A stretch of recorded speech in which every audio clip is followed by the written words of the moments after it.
Hey there, welcome back. Today I'm diving into the latest power dynamics in Zimbabwe. Grab a seat and let's unpack this.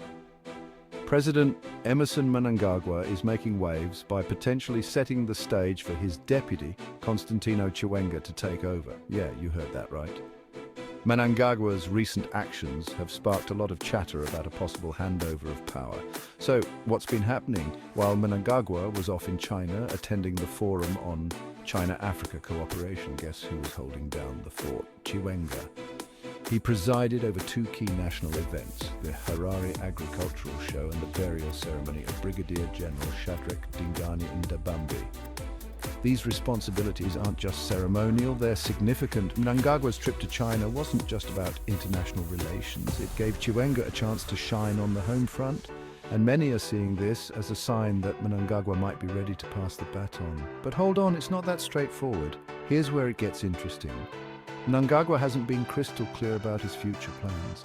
Some folks think he might not go for another term, but there's also this undercurrent of party loyalists who are not too thrilled about Chiwenga stepping up. Take the ZANU-PF Women's League, for example. They're suggesting pairing Chiwenga with their chairperson, Mabel Chinomona, to boost his political clout. The idea is that Chiwenga might struggle to gain support outside the military, which, let's be real, doesn't have voting power within the party. Now let's rewind to 2017. Remember that coup? It was supposed to be a game changer. Mnangagwa was to serve 2 terms and then hand over the reins to Chiwenga. Fast forward to now, and things aren't as clear-cut. Mnangagwa's moves at the 2022 ZANU-PF Congress secured him as the candidate for the 2023 elections, pushing Chiwenga's ambitions further down the line.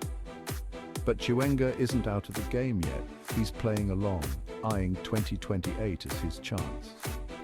This whole saga highlights the fragile nature of power-sharing agreements within ZANU-PF. Mnangagwa's third-term bid seems like a strategy to tighten his grip on power and weaken the opposition. And let's not forget the business angle. Kuda Tagwire, a major player in Mnangagwa's rise, is reportedly mending fences with Chiwenga.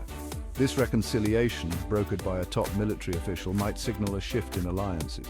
Tagwire wants to protect his business interests, and aligning with Chiwenga could be his ticket.